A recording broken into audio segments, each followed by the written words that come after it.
ഒരു business loan എടുക്കുന്ന സമയത്ത് ബാങ്ക്സും NBFCസും നോക്കുന്ന ബേസിക് എലിജിബിലിറ്റി ക്രൈറ്റീരിയയെ കുറിച്ചാണ് ഇന്നത്തെ വീഡിയോ.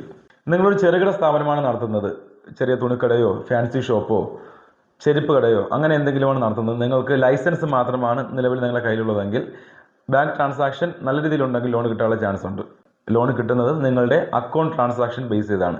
അത്യാവശ്യം നല്ല രീതിയിൽ അക്കൗണ്ട് ട്രാൻസാക്ഷൻ ഉണ്ടെങ്കിലാണ് ലോൺ ലഭിക്കുന്നത്. ഇതിന് വേണ്ടി വരുന്ന ഡോക്യുമെന്റ്സ് കസ്റ്റമറുടെ Aadhaar card, PAN card, shop licence, shop തുടങ്ങിയിട്ട് 2 വർഷമെങ്കിലും ആയിരിക്കണം, പിന്നെ ബാങ്ക് സ്റ്റേറ്റ്മെന്റ്. ഇത്രയും ഡോക്യുമെന്റ്സ് ആണ് ഇതിന് ലഭിക്കുന്നത്. ഇതൊരു അപ് ടു 5 lakhs വരെയൊക്കെ ലോൺ കിട്ടാനുള്ള ചാൻസ് ഉണ്ട്. ഇനി അടുത്ത ഘട്ടത്തിലൂടെയാണ് പോകുന്നത്. നിങ്ങളൊരു സൂപ്പർ മാർക്കറ്റോ ഒരു സ്പെയർ പാർട്സ് കടയോ അങ്ങനെ ഏതെങ്കിലും ഒരു ബിസിനസ് ആണ് ചെയ്യുന്നത്, ITR GST ഒക്കെ ഫയൽ ചെയ്യുന്നുണ്ട്. അങ്ങനെയാണെന്നുണ്ടെങ്കിൽ നമുക്ക് ബാങ്ക്സ് വഴി ലോൺ ചെയ്യാൻ സാധിക്കുന്നതാണ്. അത്യാവശ്യം വലിയൊരു എമൗണ്ട് ആയിരിക്കും നിങ്ങൾ പ്രതീക്ഷിക്കുന്നുണ്ടെങ്കിൽ കിട്ടാനുള്ള ചാൻസസ് ഉണ്ട്. ഇൻട്രസ്റ്റ് റേറ്റും കുറവായിരിക്കും.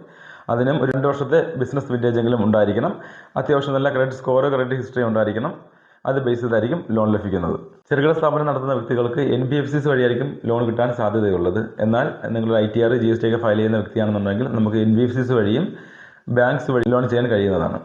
നിങ്ങളൊരു ബിസിനസ് ലോൺ എടുക്കാൻ നിൽക്കുന്ന വ്യക്തിയാണ്, നിങ്ങൾക്കൊരു അസിസ്റ്റൻസ് ആവശ്യമുണ്ടെങ്കിൽ ഞങ്ങളുടെ സേവനം ഉപയോഗപ്പെടുത്താവുന്നതാണ്. ഞങ്ങളുടെ കോൺടാക്ട് ഡീറ്റെയിൽസ് ലഭിക്കാനായിട്ട് ജസ്റ്റ് ബിസിനസ് ലോൺ എന്ന് കമന്റ് ചെയ്ത് കഴിഞ്ഞാൽ ഇൻസ്റ്റന്റ് ആയിട്ട് നിങ്ങളുടെ ഇൻബോക്സിൽ ഡീറ്റെയിൽസ് ലഭിക്കുന്നതാണ്. അപ്പോൾ ഇതുപോലുള്ള ലോൺ റിലേറ്റഡ് ഇൻഫർമേഷൻസ് മിസ് ആയിരിക്കാൻ പേജ് ഇപ്പോൾ തന്നെ ഫോളോ ചെയ്യൂ. Matter settled.